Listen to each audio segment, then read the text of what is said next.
eu descobri que a palavra não sabe o que diz. A palavra diz qualquer coisa.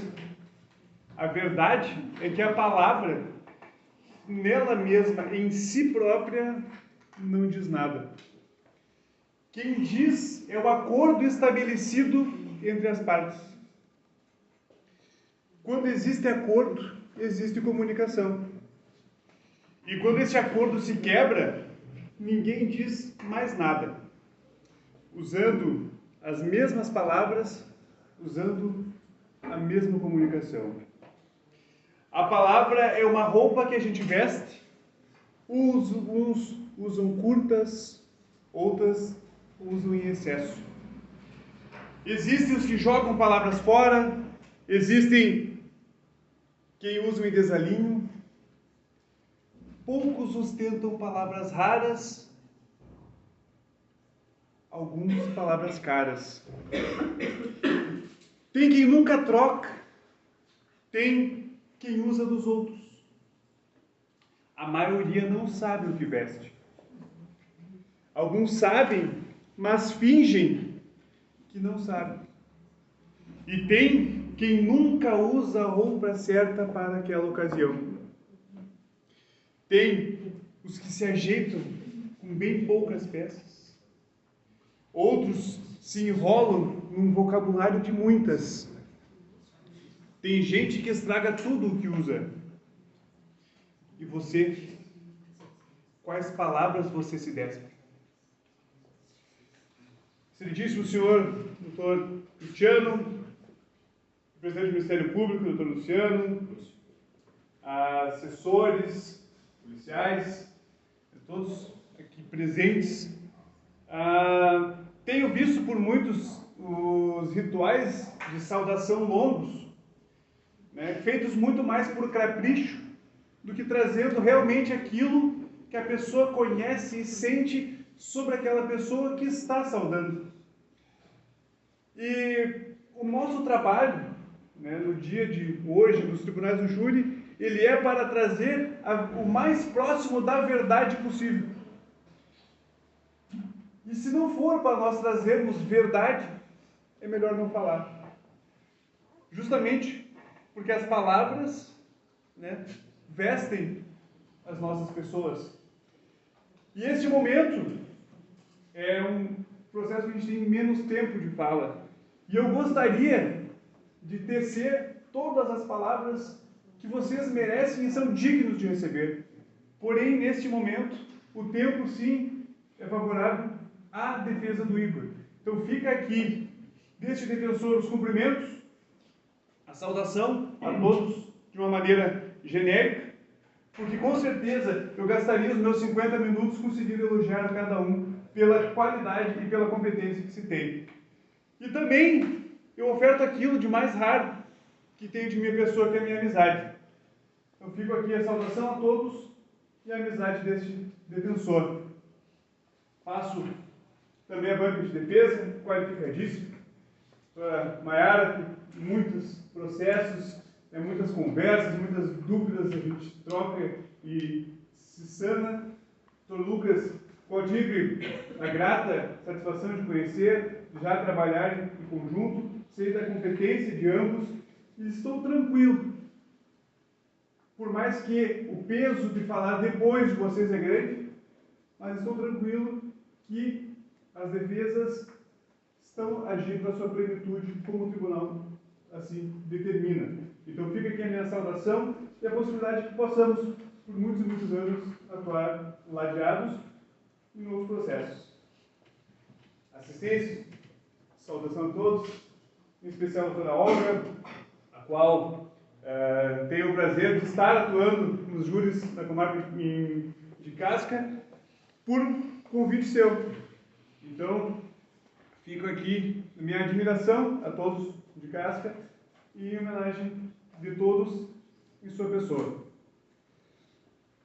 Aos nobres jurados, eu falo sempre que vocês irão ficar por último, mas não que vocês são os últimos. Como um grande prêmio, como uma competição, a última pessoa a ser chamada é o primeiro da fila.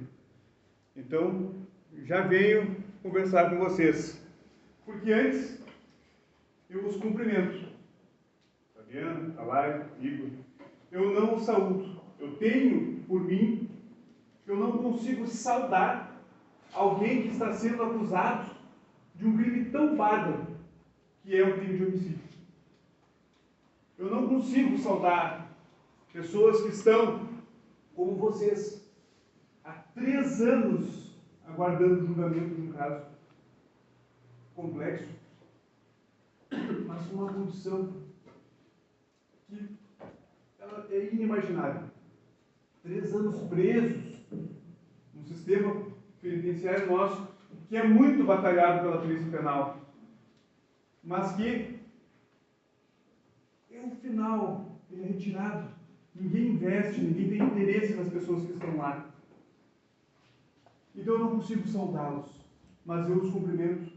E eu agradeço a ti por ter confiado na minha defesa, confiado na minha pessoa para estar aqui falando por você.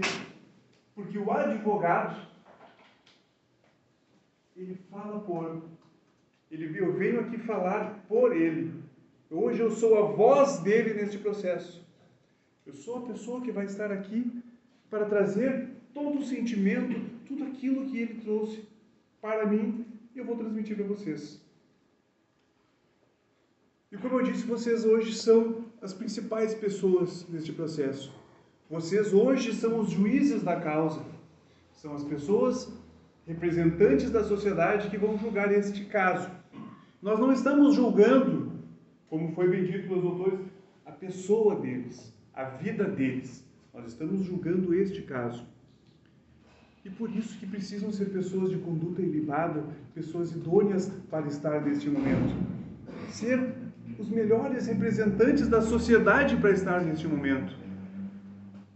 Então hoje, vocês estão no lugar de soberania, vocês estão representando o Estado.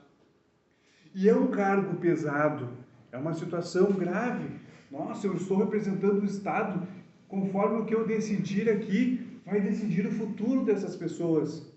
Sim, mas eu não quero que vocês tenham esse sentimento, esse pensamento, esta pressão interna. Pelo contrário, eu quero que vocês hoje saiam daqui tranquilos, deitem no travesseiro de vocês e durmam relaxados, que vocês fizeram justiça, que vocês analisaram o caso conforme o entendimento de vocês, conforme o pensamento de vocês, e que aquilo que vocês decidiram para vocês era o mais justo. Então eu quero que vocês, neste momento, tenham a mente aberta, mas não aberta para receber qualquer coisa, mas aberta para receber informações, para receber um contraponto. Foi apresentado um ponto e nós estamos contrapondo. E o processo, como o doutor disse que a vítima, mesmo falecida, ela fala, o processo também fala. Eu tenho uma prática, eu já aprendi isso com outros advogados, conhecidos e amigos, que atuam no tribunal do júri, que o processo fala. Muitas vezes a nossa prática é, eu analiso o processo, leio, folheio o processo e eu largo o processo. Deixo o processo ali para saber o que ele vai fazer. Se ele vai chorar, se ele vai gritar, o que ele vai me transmitir.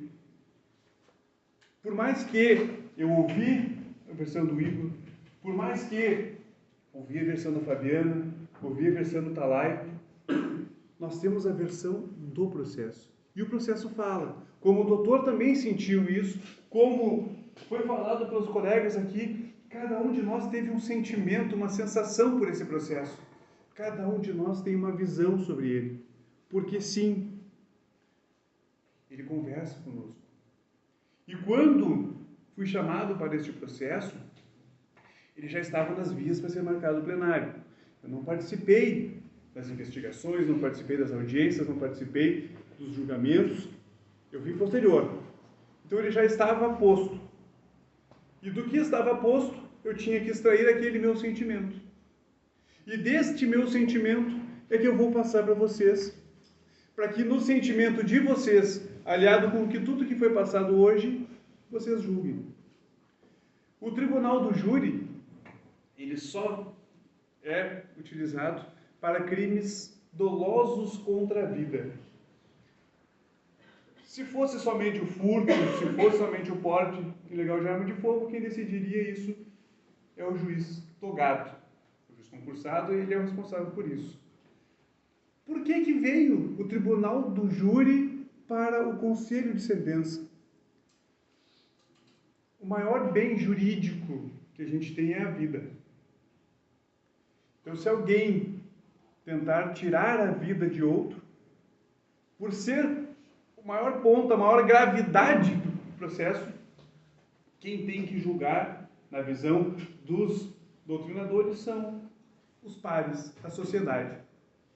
E para um julgamento justo, eles entenderam que tem que ser 7 pessoas para fazer o julgamento. E dessas 7 pessoas vieram vocês. Hoje, os sorteados, os escolhidos para fazer o julgamento. E quando a gente trabalha com o tribunal do júri, o doutor disse que vocês, diferentemente do processo americano, vocês são incomunicáveis. Vocês não podem conversar sobre o processo. Vocês não podem trocar ideias sobre o caso. E por que não? Nos filmes americanos, os 12 jurados vão para uma sala e vão conversar sobre o caso, vão discutir sobre isso. Justamente para que não se tenha influência de nada no julgamento.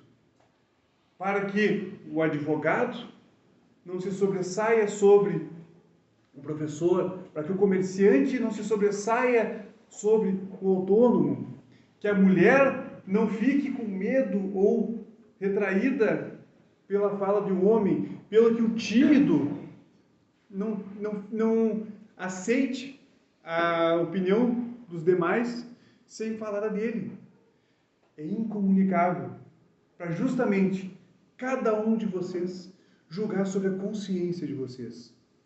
Teve uma proposta, até foi o Dr. Aramis Nassif, um dos autores que eu tenho de livro aqui, que ele fez há uns 10 anos atrás, quando eu trabalhei com ele no escritório, que ele queria que, inclusive, os jurados tivessem divisórias, para que sequer eles pudessem se olhar na votação, para não ter essa diferenciação, esse cuidado, para tentar saber o que será que ele vai votar, o que o outro vai fazer, para não ter esse problema. Ele falou, não vou fazer. A gente entende que é demais. Da forma que se encontra atualmente, já supre essa condição. E o doutor vai concordar comigo que o tribunal do júri, para mim, ele é um dos mais justos que tem. O doutor Amorim fala muito isso, que dificilmente a gente vê erros de julgamento no tribunal do júri. Um processo bem feito, um processo bem instruído, com atores qualificados, como é o dia de hoje, dificilmente o resultado proferido, ele destoa da justiça. Pode ir contra o nosso entendimento, pode ir contra o entendimento do doutor? Pode. Mas a capacidade que vocês têm de julgar e de serem justos com o caso, ela é incontestável. E feito isso, nós também temos como incontestável a morte de Hélio por disparos de arma de fogo. Dia 13 de março, Hélio estava em sua residência quando uma motocicleta com 2 pessoas para na frente da sua residência.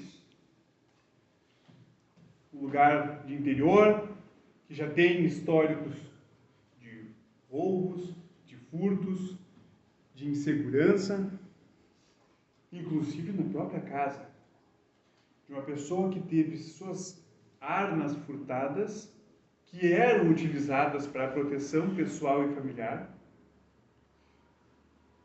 que foi lá e buscou outra arma para proteção pessoal e familiar,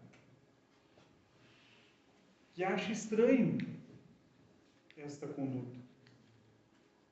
E esta pessoa, ao sair da casa, sai armada.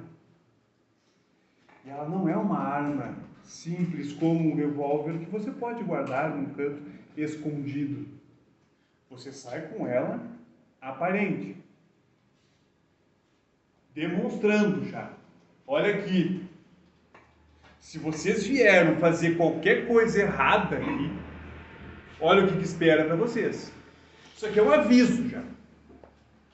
Ninguém sai com uma 12 para entregar pirulito. Ninguém sai com uma 12 para dar um abraço num amigo. Se tu sai com uma arma de calibre longo, uma arma longa de calibre grosso, é justamente para cometer ou para dar o recado. Da mesma forma que o doutor disse, quem sai armado, sai esperando qualquer coisa. Ele sai disposto a matar e pode ser disposto a morrer. E nós temos aqui uma troca de disposições, pois tinha uma pessoa armada que não sabia se eles estavam armados. E tinha uma das pessoas armada que se assustou com a reação da outra pessoa e também puxou da arma. E a partir desse momento, é matar ou morrer. Este é o foco. Se perguntarmos para qualquer um dos policiais, eles sabem. O último momento é tirar a arma do corpo. Sacou da arma, tu tem duas opções. Ou matar, ou atirar para se defender, ou matar, ou morrer. Porque a opção é sempre a última. Mas isso para pessoas qualificadas que têm curso e têm ensinamento sobre isso.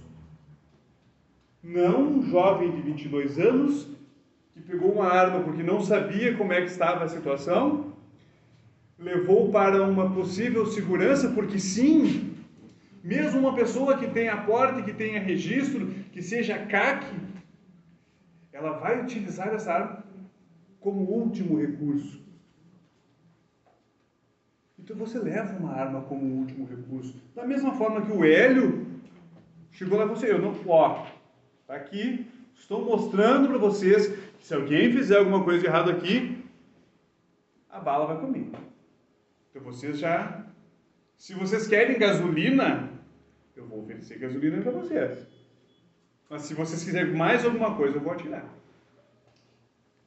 Tanto é que o local que ele foi encontrado, caído por causa dos disparos, era bem distante da saída da casa. Uma coisa é, eu chego de moto, bato palma, como foi dito, bato palma, chamo, vou dizer, olha, preciso de gasolina. Uma das falas que se tem seria de que a filha mais nova, do meio, teria saído primeiro e chamado o pai e dito, olha, tem 2 rapazes ali pedindo gasolina. Que ele foi buscar esta gasolina. Está ali o galão, como foi dito, não se nega essa informação. E saiu também armado. Pelo que se dá para ver no galão, tinha pouca gasolina. Não estava um galão cheio, não dava para ver, mas parecia pouco. Foi colocado, não foi? Teve uma conversa ali naquele momento, mas ele saiu de perto da casa. Se estes rapazes estavam armando uma emboscada para matar aquela pessoa, eles iriam fazer ele caminhar todo o caminho, sendo que ele estava armado já lá na ponta da casa. Quando ele saiu da casa, eles já viram ele armado, porque não é uma arma pequena. E ele andou mais da metade do trilho dos carros da entrada da casa, para então sofrer os disparos. Neste momento, provavelmente houve discussão entre eles, que não foi falado, não foi levantado, porque sim, é autodefesa. Se a vítima não tem como informar, não tem relatos de outras pessoas que estavam presentes, eles não precisam falar. É autodefesa. Mas, provavelmente, na visão deste defensor, na questão técnica processual, eles vieram para o embate. Teve esse encontro. Pode ser que o Hélio chegou lá e viu que eram dois piazinhos, porque 18 e 22, ele com uma 12 maior, vocês aí não vão fazer nada, eu vou para cima. E vamos discutir, se é o caso. Daqui a pouco, se ele viu que era o Thalai, já tinha sido ameaçado, que já tinha informações que poderia ter sido o autor dos furtos das armas na casa, eu reconheci ele. E aí foi puxar da arma para... Agora eu sei quem que tu é. E ele puxou da arma e atirou.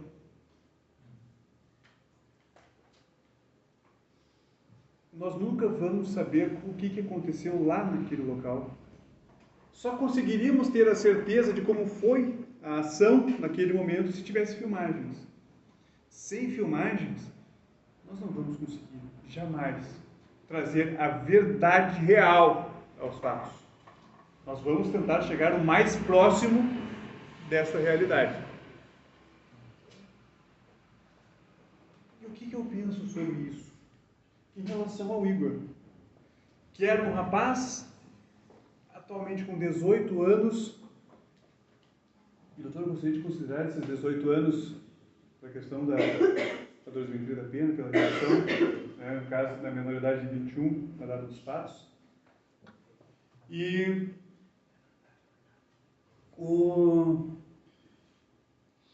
nunca fez nada. Para os irmãos, era uma pessoa esquentada.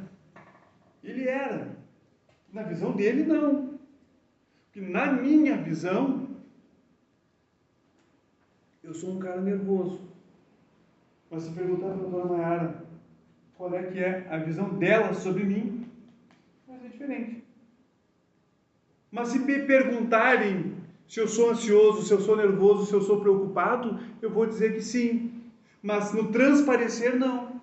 Da mesma forma que conversando com o Igor, eu vi que ele é uma pessoa enérgica, que ele é uma pessoa agitada. Mas para alguns pode dizer que ele é uma pessoa violenta. Porque no momento que nós cutucar ele, falar qualquer coisa, provavelmente ele vai estourar antes que os outros. Então, na visão dos irmãos dele, ele era nervoso. E, levando em consideração que ele brigou com um cara que estaria discutindo com uma mulher que estaria na mesa com ele, essa versão se comprova. E levando também em consideração que estavam os três irmãos, o Lucas, o Jefferson e o Igor, e o Thalai foi falar com quem? Com a pessoa que seria mais enérgica. Com a pessoa que, se acontecesse alguma coisa, tivesse alguma intervenção, que fosse lá para pular, para ajudar o amigo, seria esse.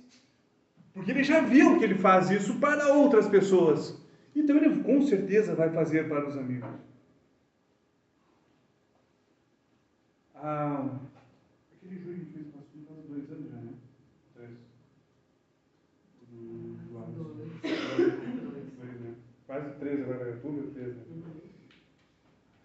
Doutora Mayara, há 2 anos, quase 3, ela estava no processo de tribunal, do júri, que ela estava em parceria com um amigo. E este colega simplesmente chegou para ela e disse: doutora, está assumindo um processo grande, eu não consigo mais lhe auxiliar no processo. Simplesmente ela estava desamparada. E ela me liga: Lucas, olha só, estou com um problema aqui, preciso que tu me ajude. Eu digo: o que houve? Não, eu tenho um júri semana que vem, é um processo assim assado, e eu preciso que alguém me ajude. Vamos lá. Vamos. vai. Já tá, mas e aí não? Na amizade, tu tá numa situação ruim, tu tá num aperto, tu precisa de ajuda, eu vou te ajudar. Tá, mas tu sabe o que é o caso? Tu vai me passar. Mas eu confio em ti. Como eles confiavam um no outro. E eles confiam ainda. Porque eles são irmãos, como eles disseram aqui. E quando nós estávamos terminando o júri, a Maiara, sem jeito, me diz: Lucas, eu tenho um outro júri. Isso era uma quinta-feira. Como assim tem outro júri? Quando? Segunda-feira em Caxias do Sul.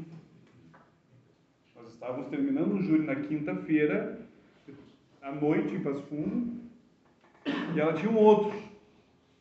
Eu falei: tá, mas por que já não me passou? Vamos fazer junto, estamos juntos. Amizade é isso.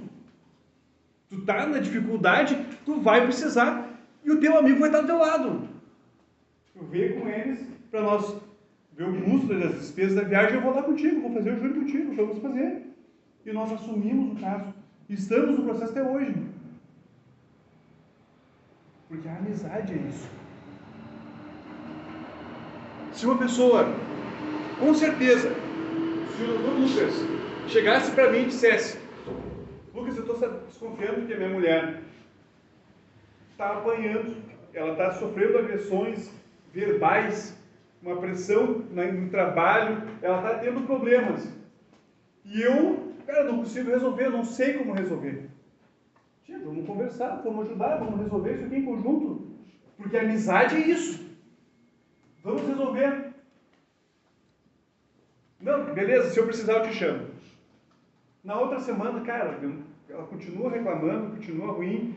Tia, vamos registrar ocorrência, vamos atrás disso aqui, vamos resolver isso aqui, vamos ajudar. O que tu precisa? O que eu preciso fazer para ajudar vocês? Cara, não sei ainda, eu vou ver com ela. Se ela precisar de alguma coisa, eu te aviso. Beleza. Vamos uma terceira vez. Cara, olha só. E foi agora de manhã. Ah, de novo, tá me enchendo o saco, tá brigando comigo. Tia, vamos resolver isso aí, cansei. Se tu não vai resolver isso aqui, eu vou pra ti. Tá bom, então nós vamos. Então nós vamos. Tu vai comigo? Claro que eu vou contigo. E ele foi. Ele foi. Então é o seguinte, ó, tu vai chegar ali, nós vamos chamar por ela, como o próprio Talai disse, vou chamar por ela. Eu quero ver como é que ela está, porque ela me disse que foi agredida por ele. Se ela realmente foi agredida, nós vamos dar um jeito de levar ela para a delegacia, para registrar a ocorrência, para fazer alguma coisa. E se esse cara ainda estiver agredindo ela, nós vamos lá para encerrar isso aqui. Nós vamos bater nele, para ele entender que ele não pode bater em mulher. É uma opção. Nós vamos tentar fazer alguma coisa para encerrar isso. Tá, mas o que a gente vai fazer? Na hora a gente vai ter que ver. Eu não sei como é que está a situação, mas na hora a gente vai ter que ver. Ok. Então eu vou pedir a moto emprestada, venho aqui, te busco e nós vamos lá. Beleza? Vamos lá. E assim eles foram. Um rapaz que era segurança de mim e um amigo que, se precisasse, pulava por ele. Esse é o contexto dos dois. Então, este amigo chegaram naquele momento que nunca usou arma. As brigas que tinha era briguinha, soco, pontapé, era briga. Um cara que não é grande, um cara que não é forte, mas que estava ali para ajudar o amigo. Chegou lá. E quando chama-se a pessoa para fora, sai um cara mais encorpado e com uma 12. Com 18 anos que se meteu em uma ou duas briguinhas. Vai fazer o quê? Esse cara, puta, e agora pegou. E eu não estou armado. E agora? O outro sai. Não. Eu fiz isso aqui, botei o cara aqui, eu vou sair primeiro. E eu que estou armado, vou resolver isso aqui. E nisso, o primeiro que atirou matou o outro. E aí é faroeste. É o gatilho mais rápido. Que, nesse caso, com o 38, é muito mais rápido. E acabou matando. E uma pessoa que é segurança não armado. Ah, já teve participação em roubo. Quem disse que ele estava armado naquele roubo e que usou da arma no roubo? O emprego de arma de fogo no roubo é para a questão de violência ou grave ameaça à pessoa. Mas daqui a pouco eu estava somente com uma arma na cintura ameaçando a pessoa. Não encostei, nunca dei um tiro, não fiz nada com essa arma. Mas isso é... ele já tem experiência. Um pouquinho. Este cara veio, pode ser, daqui a pouco ele eu estava com uma pistola, eu estava com uma outra arma, que essa aqui eu nunca manuseei, eu não sei como é que funciona, mas eu estava com ela naquele momento, precisava, eu não sabia como é que era a situação, o cara estava me ameaçando, naquela hora, puxou da arma, e os 38, se tu forçar o gatilho, ele dispara sozinho. Não precisa ficar puxando para atirar. E ele, naquele momento, nervoso, despreparado, numa condição esma que ele não sabia como agir, ele disparou. Foram 5 disparos na vítima e 1 no amigo. Vamos botar no amigo e levar para o hospital. Em qual momento nós temos uma preparação para matar o Hélio? Se tem a informação de que o Hélio estaria num bar bebendo, que ele não estaria na casa, por que esses dois, no interior, com mato ao redor, não esperaram ele, chegando na casa, voltando do bar, fossem lá e matassem ele? Uma pessoa que estaria alcoolizada, voltando de um bar, sem outras pessoas ao redor, dava os tiros no cara, sem arma, e ia embora. Não, mas nós vamos fazer mais difícil. Vamos fazer isso com ele em casa, com as filhas em casa, com ela em casa. Nós vamos lá dissimular dizendo que nós precisamos de gasolina para trazer ele para fora, para dar uns tiros, para daí eu vou dar um tiro na tua perna para dar mais veracidade que foi sem querer. Tu concorda em tomar um tiro na perna, ficar 3 dias no hospital, esvaindo sangue, quase morrendo? Sem ganhar um pila.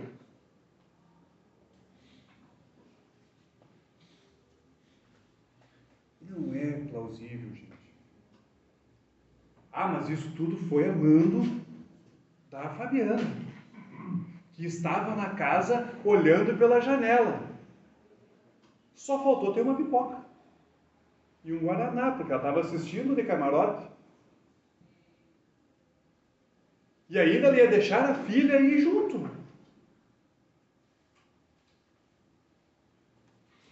Não é plausível, excelências, que essa pessoa... eu quero matar o meu marido, porque eu não aguento mais. Uma pessoa que vive dos 14 anos com a mesma pessoa. E este homem, que eu não sei como é que era a sua conduta na sociedade. Porque nós não vamos discutir se era uma pessoa boa ou não, se tinha conduta ilibada ou não. Mas, para ela sentir a necessidade de conhecer outras pessoas, de ter outras experiências, de ter que suprir aquela falta que ela tinha na sua casa? Será que ele não tinha essa mesma falta? Será que ele não tinha essa mesma conduta? Será que ele não podia estar também traindo ela? Porque aqui, a investigação, a busca das provas, é sobre ela que está neste processo, como uma investigada. Mas a vítima não foi investigada. Provavelmente seria investigada se ao invés do Talai ter atirado nele, ele ter atirado no Talai. E pode ser que nessa investigação, como os irmãos disseram, outras pessoas disseram, ele sabia do Talai. E atirou no Talai e matou o Talai porque sabia que o Talai estava como amante da mulher dele. Nós não estamos investigando essa relação. Nós não estamos trazendo essa informação. O que nós estamos discutindo é que ele foi morto naquele dia e as provas, que eu não chamo de provas, porque são os irmãos do Igor dizendo que, olha, o Igor recebeu proposta de valores, inclusive está no celular dele essa proposta, ele tem lá conversa, eu ouvi áudio dela fazendo essa proposta. Ele estava lá no hospital, sendo ouvido pelo delegado, não teve mandado para prender o celular dele. Que os irmãos, não, está aqui, ó, ele conversou comigo naquele dia, o meu telefone está aqui. O senhor pode ver as conversas. O próprio irmão dele pegou o telefone e ele entregou para a polícia. Porque naquele dia, naquele momento, foi entrado em contato através do telefone do irmão, Lucas, para chegar no Igor. E o Lucas chegou na delegacia e disse, está aqui o meu telefone. Tá, mas então o senhor está dizendo que o telefone do Igor tem essas conversas, cadê o telefone do Igor? Me dá aqui. Me entrega aqui o telefone. Vamos ver, vamos analisar, vamos fazer a quebra de sigilo telefônico, vamos ver as ligações, vamos fazer o acesso ao que tem. Se isso realmente é verdade. Foi mostrado alguma coisa para você sobre isso aqui? É porque não foi feito. No dia foi preso o Talai. Naquele dia tem exame residrográfico de pólvora nas mãos para saber se foi ele que atirou ou não. No hospital, o Igor estava lá. Eles sabiam que ele estava lá. Foi solicitado exame residrográfico nas mãos dele para saber se foi ele que atirou? Não foi. Mas para ir lá e colher um depoimento dele, logo depois de estar quase morrendo, isso a polícia foi. E quando eu perguntei para ele, o senhor foi induzido naquele depoimento a falar? O senhor teve alguma orientação para falar sobre isso? Daí ele me disse, não, eu tive uma orientação. Tinha um advogado lá, que eu não conheço, que chegou lá com o delegado para me ouvir. Primeiro, qual é a pressa do delegado em ouvir uma pessoa que está dentro do hospital? Para soltar, para absolver, nunca foi. Eu nunca vi, e os doutores podem me auxiliar nas defesas, se os senhores já viram a polícia fazer de tudo para buscar uma prova para absolver alguém. Porque a polícia vai fazer para condenar. A polícia dificilmente, olha, ou não encontramos prova suficiente para a autoria ou para a materialidade, então nós pedimos o arquivamento do inquérito, ou com o que tem nós entendemos que há indícios e nós vamos dar prosseguimento. A prova nunca é feita com o fim absolutório. Deveria fazer? Deveria. Porque a polícia ela tem que fazer a colheita de todas as provas. Quem vai definir se a prova é boa ou não, se ela é útil ou não, são os agentes no processo posteriormente. Mas a polícia chega com um rapaz preso que tem uma motocicleta com sangue, com uma arma no lado, um suposto, né, marido da amante morto, que a polícia já sabia que ele era o amante, como foi bem retratado pelo Dr. Lucas aqui. Então, e o amigo que foi encontrado no hospital com um tiro de arma de fogo. Ligamos os pontos, ok. Esses dois foram lá e mataram o cara. É o primeiro pensamento. E quando se chegou lá para ouvir o Igor, lá no hospital em Passo Fundo, não foi na delegacia para ser ouvido, gravado com a câmera ou reduzido a termo no computador. Foi lá no hospital com uma gravação, que eu não sei se foi num celular, se foi num gravador, como é que ela foi feita. Mas foi feita. Essa gravação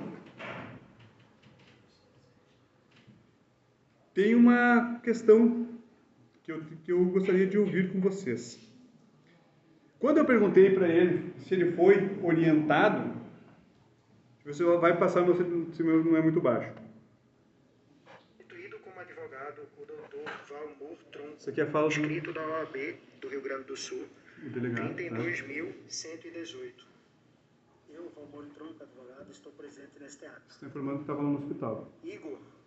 Agora é o Igor falando. Preste atenção no Igor falando. Cientificado dos seus direitos e que está acompanhado do advogado. Deseja falar sobre o fato? Sim, eu, Igor Samuel, desejo falar. De forma geral, Igor, o que é que tu tem para falar? Como é que ocorreu? Tu estava lá, tu não estava? Como é que se deram os fatos do dia 13? Eu, Igor, tenho para falar. Posso contar desde? Foi assim. Eu me encontrava no bar do Coelho, em Santa Gema, em São Domingos do Sul. Tava lá tomando... Posso falar? Tava tomando umas cervejas, né? Não, pode falar. Pode falar. Daí tava lá tomando umas cervejas junto ao meu irmão Lucas Eduardo Costa Silva, quando ele, Talai Guissoni, manda uma mensagem ao meu irmão, dizendo se eu poderia sair com ele, não me explicando aonde que era o local, né? E eu falei para ele ir ao bar do Coelho para nós conversarmos. E ele se encontrou ao bar do Coelho. Quando se encontrou lá, ele pegou e me falou, né? Se eu poderia ir junto na casa da mulher dele, porque como é que é o nome da vítima? Esse primeiro momento, vou mostrar agora para vocês a continuidade. É um depoimento longo, mas eu quero mostrar uma sequência para vocês entenderem o que eu quero diferenciar. Que foi na vítima, eu não sei, uns 2, 3, eu não sei quantos. Porque na hora eu fiquei, sabe, entrei em pane na hora que eu levei o tiro, né? Eu não, sabe, pensei que eu ia morrer. Né? Quando eu cheguei em casa, meu irmão me contou que no hospital que eu tava bem dizer, eu não tinha chance de viver, né? Num primeiro momento, eu mostrei para o Igor este áudio, que é a gravação, e ele me disse o seguinte: doutor, eu estava lendo. Daí eu falei, eu te pergunto, porque é o teu áudio, é você que estava naquele momento. E ele, doutor, eu estava voltando da anestesia, da cirurgia, de todo o procedimento. Eu não sei o que tinha. Eu não me recordo. Mas parece que eu estava lendo. E eu disse, pois é. Até uma parte, dá bem nítido a entender que ele estava lendo. Eu fui ao bar do Coelho, onde marquei de me encontrar com o Talai Guissoni. Eu gostaria de ver qual é o nome da vítima. Perguntado, respondeu. E depois ele disse, Doutor, eu estava entre a vida e a morte. Eu estava mal, eu tomei um tiro, eu não sabia se ia viver ou não. São formas de fala diferentes. Numa condição que, orientado por um advogado naquele momento, fala. E o que falar? 3 dias depois, já tinha sido ouvido o Talai, já tinham falado com a Fabiana, já tinham ido atrás de outras provas e ele estava lá no hospital internado. O delegado chega, diz, olha só, tá aqui, ó. A gente já sabe, já tem, o pessoal te entregou, já botou nas tuas costas, é contigo. Tu tem 2 opções. Ou tu vai confirmar e dizer que foi realmente você e contar para nós o que aconteceu, ou tu vai ter que dar a tua versão. Se tu der a tua versão, posso não pedir a tua prisão. E ele, eu não sei de nada, como é que está a situação. Provavelmente digo, não, está aqui, ó. A tua orientação como advogado é essa. E ele fez essa orientação. Esse advogado, que provavelmente conversou com os familiares, porque ele foi contratado pelos familiares, e chegaram lá e disseram, doutor, a gente sabe que não foi ele que matou, que não foi mandado, nós temos as provas, está aqui os documentos, aqui o celular, ó, tem conversa aqui. Então, quando tu for à delegacia, tu vai lá, entrega e fala isso. Na intenção de tirar ele da jogada. Para jogas por causa dos outros. Porque sim, esses outros tinham relacionamento, eles têm por que fazer isso. E ele falou, não é que eu vou jogar nas costas dos outros, eu vou contar o que realmente aconteceu. Que eu fui até lá, conversei com ele, cheguei lá, eu tomei um tiro e eu caí. E eu não me recordo de mais nada. Eu não sei o que aconteceu depois, como é que foi a discussão, como é que foi toda a dinâmica que aconteceu. E quando ele me disse isso, 3 anos depois, antes de ouvir o áudio que eu tinha no processo do depoimento dele lá no hospital, 3 dias depois da data dos fatos, que ele realmente veio e disse para mim assim, Lucas, por que eu iria dar um tiro na minha perna num fato desses? Por que eu ia fazer uma coisa dessas? Ou eu ia aceitar ele me dar um tiro? Não faz sentido nenhum. E daí eu falei, pois é por isso que eu vim falar contigo.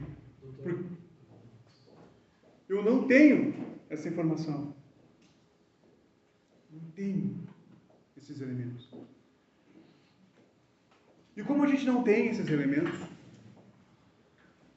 vocês vão ser citados ao final. O doutor já passou. Vocês vão ter 2 cédulas, uma de sim, uma de não. Vai passar 2 urnas. A primeira urna de votação, vocês vão entregar o voto válido. Se vocês...